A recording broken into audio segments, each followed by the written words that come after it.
Hello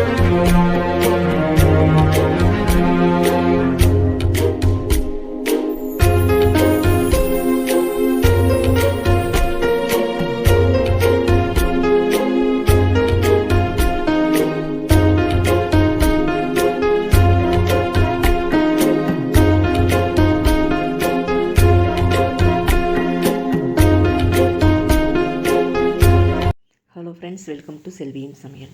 நம்ம இன்றைக்கி என்ன வீடியோ பார்க்க போகிறோம்னா, சென்னைக்கு எங்கள் வீட்டுக்கார் வந்திருந்தப்போ நாங்கள் திருவொற்றியூர் தியாகராஜர் கோயில் போயிருந்தோம். அங்கே வடிவுடையம்மன் கோயில் தான் அது. அங்கே மெட்ரோ ட்ரெயினில் நாங்கள் போயிருந்தோம். இப்போ அதை தான் நான் இப்போ ஒரு வீடியோ எடுத்திருக்கேன். அது கோயில் சூப்பரான கோயில். இந்த கோயிலுக்குள்ளார அவ்வளோ சாமி இருக்குது. ஏதோ நம்ம ஊர் பக்கம் இருக்கிறது மாதிரி இருக்குது இந்த கோயிலுக்கு போக்குள்ளார. பார்த்திங்கனாக்கா எல்லா சாமியும் முன்னாடியே வடிவுடையம்மன் இருக்குது. அதுக்கு அடுத்தது பார்த்திங்கனாக்கா முருகர், விநாயகர் எல்லா சாமியுமே இருக்குது. அந்தாண்ட தியாகராஜர் சாமி இருக்குது. எனக்கு ஆச்சரியமாக இருந்தது, இங்கேயும் தியாகராஜர் இருக்காரா அப்படின்னு சொல்லி நான் கேட்டுட்ருந்தேன். நல்லாவே தனியாகவே இருக்குது அதுக்கு கோயில். ரொம்ப நல்லா இருந்தது. சிவன் கோயில் இருக்குது, பின்னாடி கல்கத்தா காளி, துர்க்கை எல்லாமே இருக்குது. சிவன் தான் நல்ல பெரிய பெரிய சிவனாக இருக்குது.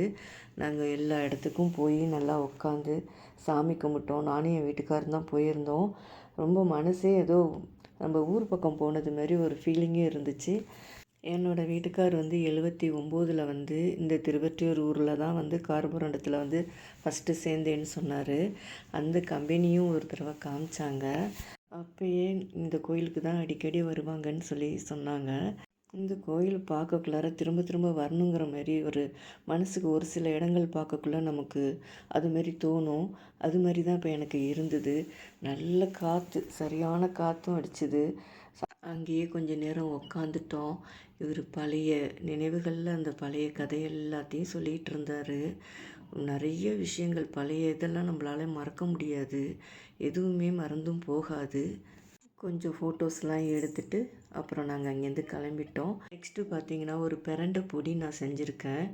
இது இப்போ பிரண்டை இப்போ நமக்கு எங்கே பார்த்தாலும் கிடைக்கிது. இந்த பிரண்டை கிடைச்சிதுன்னா இதே மாதிரி நீங்களும் செஞ்சு பாருங்கள். இது உடம்புக்கு ரொம்ப ஆரோக்கியம். இந்த வீடியோவை பாருங்கள். பிரண்டை பார்த்திங்கனாக்கா இந்தமாரி எலசாக இருக்கணும். இந்தமாரி எலசாக இருக்கிறது நல்லா இருக்கும் நமக்கு. இதேமாரி பார்த்திங்கன்னா இதில் மேலே கொஞ்சம் முத்துனதாக இருந்ததுன்னா தோலெல்லாம் கொஞ்சம் நம்ம நல்லா எடுக்கணும். இது நல்ல எலசாக இருக்கிறதுனால நமக்கு வர தோலை மட்டும் கொஞ்சம் எடுத்துகிட்டு இந்த இலைகளை எடுத்துட்டா போதும். இந்த மாதிரி குட்டி குட்டியாக இதுமாரி எடுத்துக்குங்க. இதை எடுத்துக்கிட்டு இந்தமாரி இதுக்கு தேவையான பொருள்லாம் பார்த்திங்கனாக்கா இந்த பிரண்டை தேவை, கருவேப்பிலை கொஞ்சம், அதுக்கு அடுத்தது பார்த்திங்கனாக்கா காஞ்ச மிளகாய், அதேமாரி ஒரு கைப்பிடி அளவுக்கு மிளகு, ஜீரகம், ஒரே ஒரு பூண்டு, அது தோல் உரிக்காமே நம்ம போட்டுக்கலாம், பெருங்காயக்கட்டி, அதேமாரி கடலப்பருப்பு ஒரு கப்பு, உளுந்தம்பருப்பு ஒரு கப்பு, கொஞ்சமாக புளி.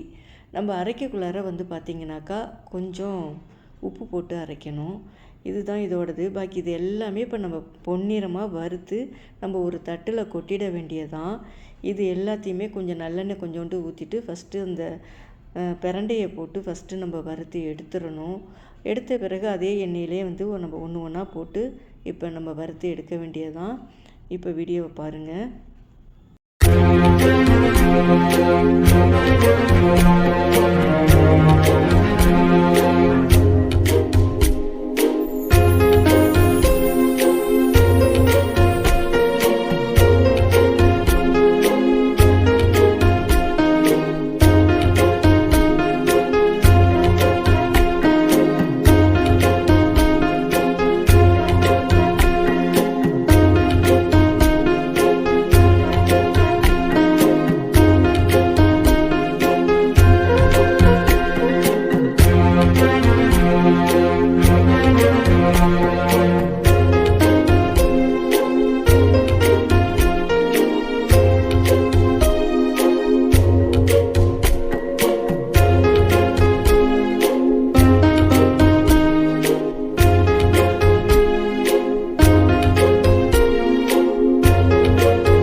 உடம்புக்கு ரொம்ப ரொம்ப நல்லது.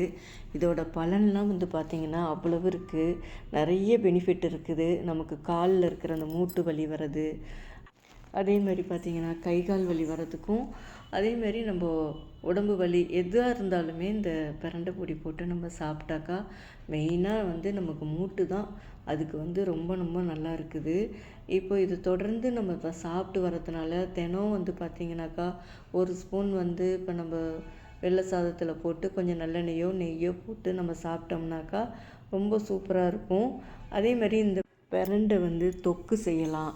அதே மாதிரி பார்த்திங்கன்னா அது ஆயிலாக காய்ச்சிட்டு நம்ம மூட்டில் வந்து வலி இருந்ததுன்னா அதுக்கு அதேமாரி வந்து நம்ம நாளே நைட்டு வந்து பார்த்திங்கனாக்கா நல்லா ஒரு 20 நிமிஷம் நல்லா லைட்டாக சூடு பண்ணிவிட்டு தடவி விடலாம். அதேமாரி இந்த பிரண்டையில் வந்து பார்த்திங்கன்னா சட்னி செஞ்சு சாப்பிட்லாம். அது ஒரு வாரத்துக்கு 1 நாள் 2 நாள் நம்ம சேர்த்துக்கிட்டாலே ரொம்ப ரொம்ப நல்லது. அந்த சட்னியும் பார்த்திங்கனாக்கா சாதத்துலேயும் போட்டு சாப்பிடலாம். இது மாதிரி நம்ம கை வைத்தியமாக செஞ்சுக்கிட்டோம்னாவே நம்ம உடம்புக்கு ரொம்ப ஆரோக்கியமாக இருக்கும்.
இது மாதிரி எல்லாத்தையுமே வறுத்து நல்லா கொட்டிட்டு இதை நல்லா ஆற விட்டுடுங்க. நல்லா ஆறின பிறகு ஒரு மிக்ஸி ஜாரில் வந்து இதை போட்டு இதுக்கு தேவையான அளவுக்கு உப்பு போட்டுக்குங்க மறந்துடாமல்.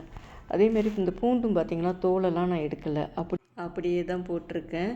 இதை நல்லா மிக்ஸி ஜாரில் போட்டுட்டு முதல்ல நல்லா உடச்சிக்குங்க. உடச்சிட்டு அதுக்கப்புறமா நம்ம நல்லா அரைச்சி எடுத்துட்டோம்னா நமக்கு சூப்பரான பிரண்டை பொடி நமக்கு ரெடி ஆகிடும்.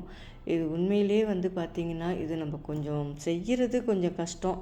எல்லாம் கொஞ்சம் எல்லாத்தையும் ரெடி பண்ணி நம்ம செய்யணும். மற்றபடி வந்து பார்த்திங்கனாக்கா இப்போ இட்லி பொடி மாதிரி தான் இப்போ இதுவுமே எல்லாமே ரெடி பண்ணி நம்ம ஒவ்வொன்றா பொறுமையாக வறுத்துட்டு நம்ம பண்ணினோம்னா இது சாப்பிட்றதுக்கு ரொம்ப ரொம்ப நல்லது. ஒரு குழம்பே வைக்கலைன்னா கூட டக்குன்னு இதில் 2 ஸ்பூனை போட்டு கொஞ்சம் எண்ணெயை ஊற்றி நம்ம அழகாக சாப்பிட்டுட்டு போயிட்டே இருக்கலாம். இந்த வீடியோ இதோட முடியுது. இந்த வீடியோ பிடிச்சிருந்தா இந்த வீடியோக்கு ஒரு லைக் கொடுங்க. என்னோட சேனலை சப்ஸ்கிரைப் பண்ணிக்கோங்க. நம்ம அடுத்த வீடியோவில் பார்க்கலாம். நன்றி, வணக்கம்.